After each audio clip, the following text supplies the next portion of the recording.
cumprir tudo que tem te prometido. Você vai ver a mão de Deus te exaltar.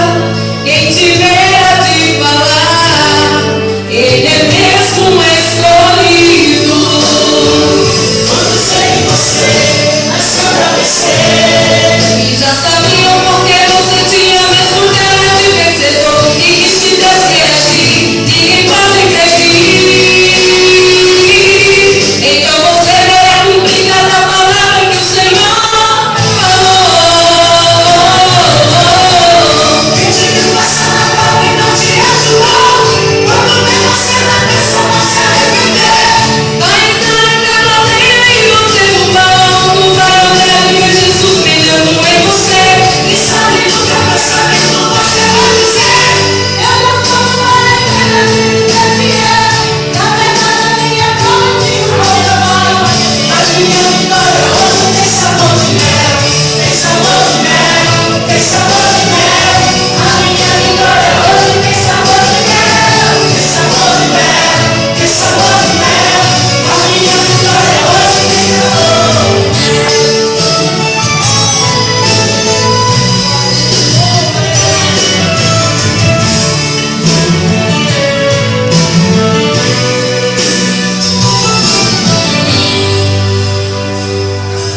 Deus vai te levantar das cinzas e do pó.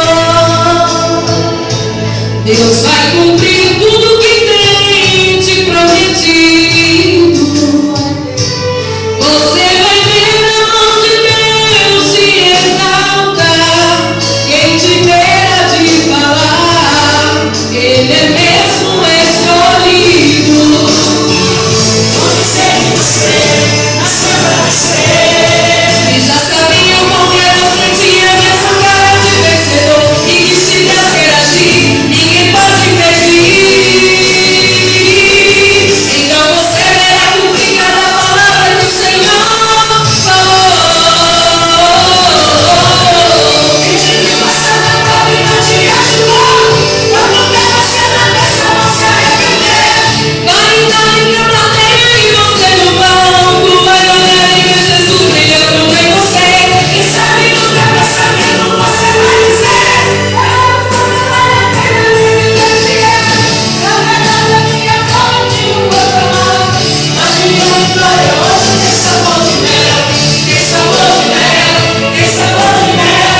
A minha vitória hoje tem sabor de mel, tem sabor de mel, tem sabor de mel. A minha vitória hoje tem sabor de mel, tem sabor de mel, tem sabor de mel. A minha vitória hoje tem sabor de mel, tem sabor de mel, tem sabor de mel. A minha vitória hoje tem sabor de mel. Minha vitória hoje tem sabor de mel. Minha vitória hoje tem sabor de mel.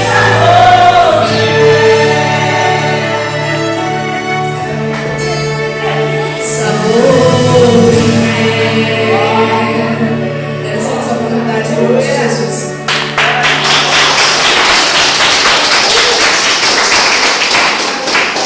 Glória a Jesus.